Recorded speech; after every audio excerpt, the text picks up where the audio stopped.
Inter মায়ামির প্রথম match Lionel Messi. আমি এই চ্যানেলের পক্ষ থেকে আদিক আহমেদ। এখন শুনছেন সংবাদ, পরে শুনবেন বিস্তারিত। ইন্টার মায়ামির মৌসুমের প্রথম ম্যাচ, লিওনেল মেসি তাতে খেলতে পারবেন কিনা সে প্রশ্ন ছিল। মায়ামির হয়ে পার্ক মৌসুমের সফরে ইকুয়েটরের 7 ফেব্রুয়ারি প্রতি ম্যাচে বা পায়ে চোট পেয়েছিলেন মেসি। যুক্তরাষ্ট্রে মেজর লিগ সরকারে MLS মায়ামির প্রথম ম্যাচ। আর্জেন্টাইন কিংবদন্তি খেলার বিষয়টি তখন নিশ্চিত ছিল না, কিন্তু সেরে ওঠার প্রত্যাশিত সময়ের চেয়ে আগে অনুশীলনে ফেরেন মেসি। স্পন্সর সংবাদ মাধ্যম মার্কা জানায়, 18 ফেব্রুয়ারি মায়ামির অনুশীলনে ফেরেন মেসি।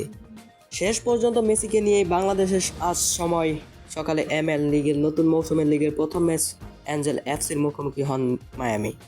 বাট শুরুটা মোটেও ভালো হয়নি। হাভিয়ের মাচেলার দলের লস অ্যাঞ্জেলস এফসির কাছে 3-0 গোলে হারে নতুন মৌসুম শুরু করলেন ইন্টার মায়ামি। কাগজে কলমে এটা ছিল লিগের সবচেয়ে শক্তিশালী দুইটি দলের ম্যাচ, লিগের সেরা দুই তারকার লড়াই বলা যায়।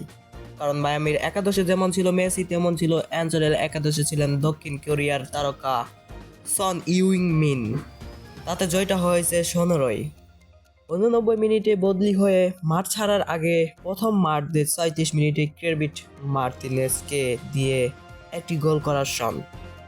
আর মেসি পুরো সময় মাঠেও থেকেও ছিলেন, নিজের ছায়া হয়েছে।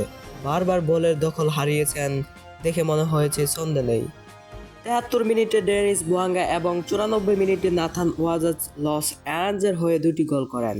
বিরতির পর MLS কাপে ডিফেন্ডিং চ্যাম্পিয়নের জালে আরও একটি গোল করতে পারতেন সন, বাট এর সবচেয়ে দামি খেলোয়াড়ের পাস থেকে গোল করতে পারেননি বুয়াঙ্গা।